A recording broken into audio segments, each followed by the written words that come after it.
As 40 horas do corpo de Jesus na tumba. Você já parou para olhar de perto o evento mais poderoso da história humana? Não estou falando apenas da ressurreição.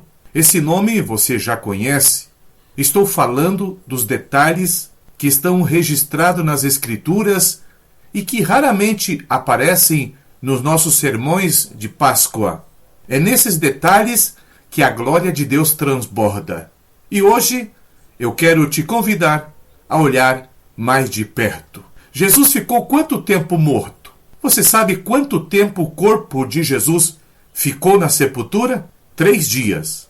E se eu disser que foi apenas 40 horas? Vem comigo que eu te explico. Jesus morreu às 3 horas da tarde de uma sexta-feira. O sábado judaico começava ao pôr do sol, às 18 horas. Isso deu apenas 3 horas para que os seus seguidores agissem. 3 horas para buscar o corpo, providenciar a tumba e preparar o sepultamento. E o preparo do corpo, na tradição judaica, não era simples. Havia lavagem, ungimento com especiarias, o envolvimento cuidadoso com linho. Mas o sábado se aproximava como uma parede invisível e implacável. Ninguém podia trabalhar. E os corpos dos condenados crucificados muitas vezes eram atirados em valas comuns, sem nome, sem luto, não recebia nenhum tratamento. Então, como o corpo de Jesus foi sepultado com dignidade? Lucas, capítulo 23, versículos 50 ao 52, nos responde: havia um homem bom e justo, chamado José, membro do conselho, o qual não havia concordado com a decisão e com as ações deles. Era natural de Arimateia, cidade da Judeia, e esperava o reino de Deus. Este foi ter com Pilatos e pediu o corpo de Jesus. Em 40 horas, tempo que parecia ridiculamente curto, Deus estava cumprindo o que havia prometido séculos antes. Mas espera, porque a história começa ainda antes da cruz. Alguém ungiu o corpo de Jesus. E você sabe quem foi? Por que as mulheres levaram especiarias ao túmulo na manhã do domingo, se o corpo de Jesus já havia sido sepultado na sexta? Porque o ungimento completo ficou para depois. Ou assim pareceu, mas Deus já tinha providenciado. Dia antes da crucificação, Maria de Betânia fez algo que os próprios discípulos não compreenderam. Ela quebrou um vaso de alabastro cheio de nardo puro, perfume valiosíssimo, equivalente a 1 ano de salário, e derramou sobre Jesus. Os presentes se indignaram. Para que esse desperdício? Mas Jesus os repreendeu com palavras que ecoam por séculos. Mateus capítulo 26, versículo 12. Ao derramar este perfume sobre o meu corpo, ela o fez para preparar-me para o sepultamento. Maria pode não ter entendido plenamente o que estava fazendo, mas o Espírito Santo sabia. Aquele seria o único ungimento que o corpo de Jesus receberia antes de ressuscitar. As mulheres que foram ao túmulo no domingo cedo levavam especiarias para ungir o corpo, mas o encontrar o ressuscitado, o ungimento nunca foi necessário porque Deus havia se antecipado. Quando os outros calculavam o preço do perfume, Deus já estava contando os dias até a ressurreição. A devoção de Maria não foi um gesto emocional, foi um ato profético. E a tumba? A tumba que estava esperando por ele. E se eu dissesse que a tumba onde Jesus foi sepultado havia sido preparado para outra pessoa? E que, mesmo assim, era exatamente o lugar que a profecia indicava? Entre os condenados pelo sistema romano, o destino do corpo era a desonra. Crucificados eram frequentemente atirados em valas coletivas, sem nome, sem testemunha. era parte da humilhação do sistema. Não apenas matar, mas apagar. Mas Deus tinha preparado algo extraordinário. José de Arimateia, um homem rico, membro do Sinédrio, que esperava secretamente o reino de Deus, ele havia mandado escavar um sepulcro novo na rocha para si mesmo e para sua família. Uma tumba de prestígio. Jamais havia abrigado um corpo. E foi nela que Jesus foi depositado. Isaías capítulo 53, versículo 9 disse: E designaram a sua sepultura entre os perversos, mas esteve com o rico na sua morte, porque não praticou nenhuma injustiça, nem havia engano na sua boca. Escrito 7 séculos antes, o profeta Isaías viu com precisão o detalhe que pareceria impossível. O corpo do condenado descansaria na tumba de um homem rico. Nem a crueldade de Roma, nem a pressa do sábado puderam alterar o que Deus havia determinado. A sepultura de Jesus não foi improvisada. Foi profetizada, foi preparada e foi honrada. E que podemos falar dos 4 soldados romanos para guardar um morto? Você entende essa ironia?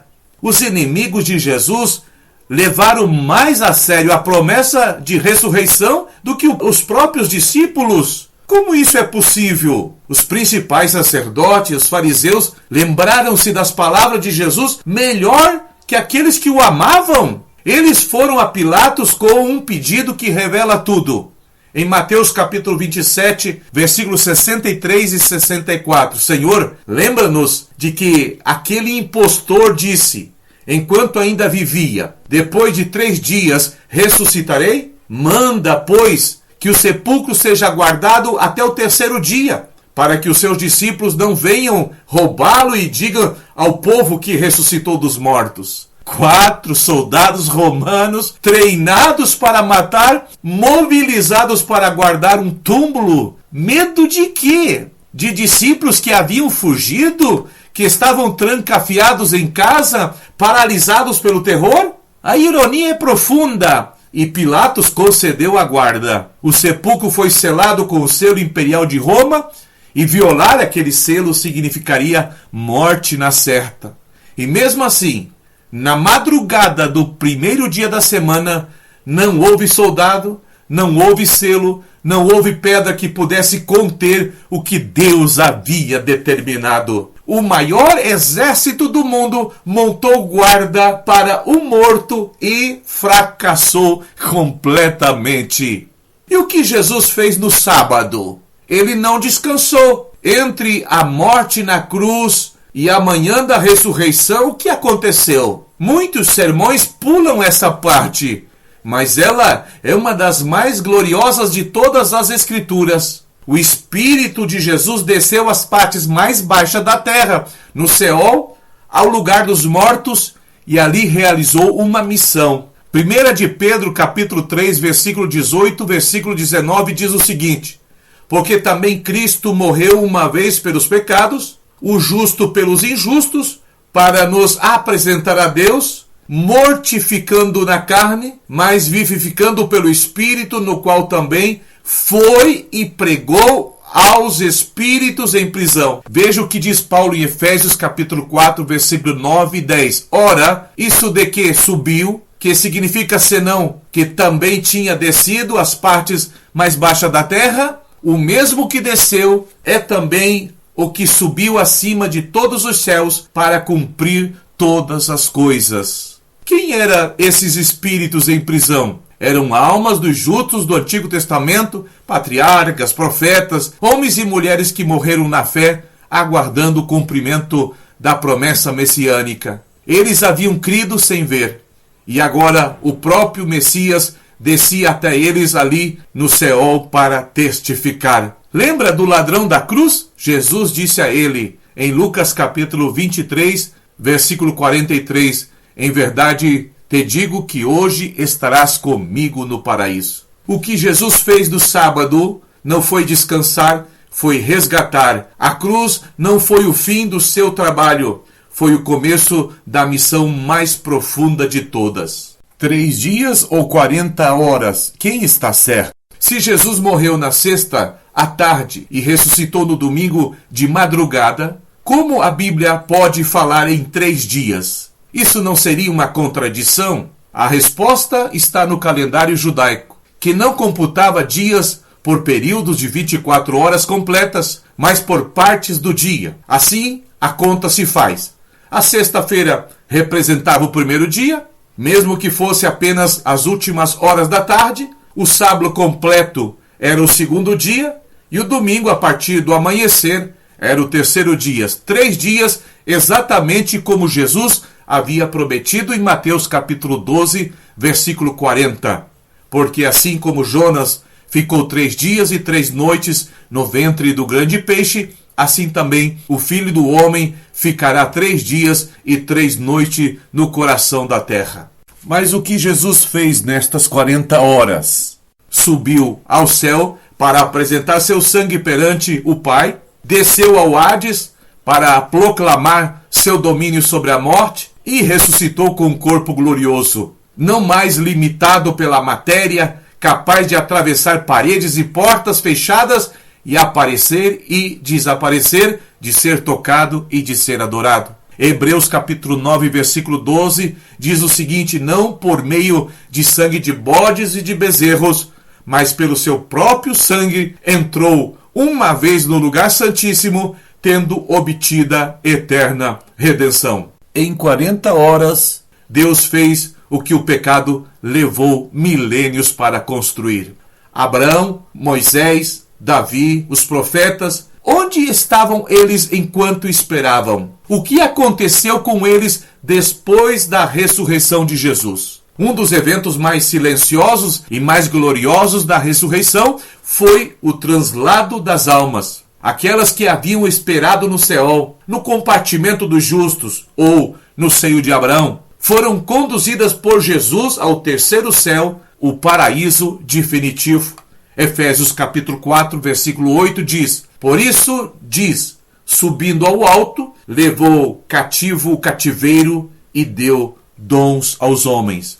Então, Abraão, Isaque, Jacó, Moisés, Davi, todos os profetas, tudo que havia sido prometido nos altares, nas visões, nas profecias, finalmente se cumpriu. O Messias os libertou pessoalmente, não como prisioneiros, mas como herdeiros redimidos.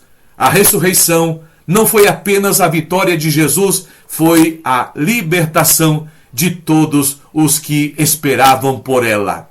E por que 2 anjos no sepulcro e não apenas um? Quando as mulheres chegaram ao sepulcro naquela manhã, encontraram 2 anjos. Por que 2? Isso tem fundamento teológico ou é apenas um detalhe? Para os grandes eventos do plano de Deus, o Senhor não enviou um anjo, enviou 2.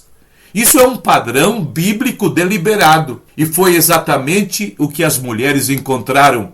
Em João capítulo 20, versículo 12, e viu 2 anjos vestidos de branco, assentado no lugar onde o corpo de Jesus tinha estado, uma à cabeceira e outro aos pés. Não foram os discípulos que receberam essa visão. Eles estavam trancafiados em casa, paralisados pelo medo. Foram as mulheres, Maria Madalena, Maria mãe de Tiago, Salomé e Joana, que foram ao sepulcro quando o risco ainda era real. A coragem encontrou os anjos porque foi ao encontro deles. Isso nos ensina algo importante sobre os anjos. Eles não estão voando em todos os lugares como certos hinos sugerem essa forma exagerada. Os anjos são mensageiros e agentes de Deus enviados com propósitos específicos. Para matar 185 mil soldados assírios que ameaçavam Jerusalém, bastou um único anjo, uma noite de trabalho silencioso e preciso. No livro de 2 Reis, capítulo 19, versículo 35 diz: E aconteceu que, naquela mesma noite, saiu o anjo do Senhor e feriu no arraial dos assírios 185.000 homens, e quando levantaram pela manhã, eis que todos eram cadáveres. Deus não precisa de exércitos para fazer o impossível, mas quando envia os anjos é para eventos de eternidade. 40 dias com o ressuscitado. O que aconteceu nesse tempo? Por que Jesus não subiu ao céu imediatamente depois de ressuscitar? O que ele fez nos 40 dias entre a ressurreição e a ascensão? Após a ressurreição, Jesus não ascendeu imediatamente. Ele ficou 40 dias entre os seus, aparecendo, ensinando, comendo, sendo tocado, demonstrando de todas as formas possíveis que a ressurreição não é uma ilusão, nem é um símbolo, mas um fato histórico verificável. Atos capítulo 1, versículo 3 diz: A quem também, depois de ter padecido, se mostrou vivo com muitas e infalíveis provas, sendo visto por ele durante 40 dias e falando-lhes das coisas concernente ao reino de Deus. Quantas aparições foram registradas? Paulo apresenta o catálogo mais completo, escrevendo por volta do ano 55 depois de Cristo, em 1 de Coríntios capítulo 15, versículo 5 ao versículo 8. E que foi visto por Cefas, e depois pelos 12. Depois foi visto por mais de 500 irmãos de uma vez, dos quais muitos ainda são vivos e alguns já dormem. Depois foi visto por Tiago, depois por todos os apóstolos, e por derradeiro de todos foi visto também por mim, como por um aborto. Maria Madalena, as outras mulheres, Simão Pedro, os 2 discípulos do caminho de Emaús, os 11 reunidos, Tomé, que exigiu tocar nas chagas, aqueles 7 discípulos junto ao mar da Galileia, mais de 500 irmãos de uma vez, a Tiago, a Paulo. Cada aparição foi uma prova. Cada uma delas destruiu mais uma camada de dúvida. Não há nenhum evento da história antiga com tantas testemunhas vivas quanto a ressurreição de Cristo. E, para terminar, ele subiu em uma nuvem. E como Cristo vai voltar? Quando Jesus ascendeu ao céu no Monte das Oliveiras, os anjos fizeram uma promessa aos discípulos. Você sabe qual foi? E o que ela significa para nós hoje? 40 dias após a ressurreição, diante dos olhos dos discípulos reunidos, Jesus foi levado ao céu. Não desapareceu, não se dissolveu, ele subiu em um corpo glorificado e real, e uma nuvem o ocultou da sua vista. Atos capítulo 1, versículo 9 ao 11. E, dizendo isto, foi elevado às alturas, e uma nuvem o recebeu, ocultando-o aos seus olhos. E estando eles com os olhos fitos no céu, enquanto ele subia, eis que junto dele se puseram 2 homens vestidos de branco, os quais disseram: Homens galileus, por que estáis olhando para o céu? Esse Jesus que dentre vós foi recebido em cima no céu, há de vir assim como o viste subir ao céu. A promessa é precisa. Ele voltará na mesma nuvem, com o mesmo corpo, para os mesmos olhos que o viram partir, e para todos aqueles que, através dos séculos, creram sem ver. Apocalipse capítulo 1, versículo 7, eis que vem com as nuvens, e todo o olho verá, até os que o transpassaram, e todas as tribos da terra se lamentarão sobre ele. Ele saiu em nuvem, voltará em nuvem. O que parece distante é a certeza mais sólida que temos. A doutrina mais gloriosa depois de tudo isso, das 40 horas, dos 2 anjos, das almas resgatadas, das aparições, da ascensão. O que você mais vai fazer com a ressurreição? A ressurreição não é apenas um evento entre tantos, é a âncora de toda a fé cristã. É a prova mais poderosa do que Jesus mesmo havia declarado, não como profecia alheia, mas como promessa pessoal direta. João capítulo 2, versículo 19. Destruí este templo e em 3 dias o levantarei. Ou João capítulo 10, versículo 17 e 18. Por isso o Pai me ama, porque eu dou a minha vida para tornar a recebê-la. Ninguém me tira, mas eu a dou de mim mesmo. Tenho poder para dar e tenho poder para tornar a receber. Todo o universo conspirou, ou pareceu conspirar, contra ele. A traição, o julgamento injusto, a brutalidade romana, a pressa do sábado, os soldados, o selo imperial. Mas Deus havia preparado a tumba nova, o ungimento antecipado, as almas esperando no céu, os anjos em posição e a aurora do primeiro dia. Maria de Betânia ungiu sem saber completamente. José de Arimateia cedeu sem entender plenamente. Os guardas vigiaram sem imaginar que eram atores numa peça que Deus havia escrito antes da fundação do mundo. Ele ressuscitou, não como metáfora, não como esperança, como fato, como vitória, como promessa cumprida. E porque ele ressuscitou, nós também ressuscitaremos. Porque ele atravessou as portas fechadas, também nós atravessaremos a última porta, a da morte, porque ele levou as almas cativas ao paraíso. Um dia ele voltará e nos levará para junto dele, como diz Apocalipse capítulo 15, versículo 20 e versículo 22. Mas agora Cristo ressuscitou dentre os mortos e foi feito as primícias dos que dormem, porque assim como todos morreram em Adão, assim todos serão vivificados em Cristo. Cristo ressuscitou, verdadeiramente ressuscitou.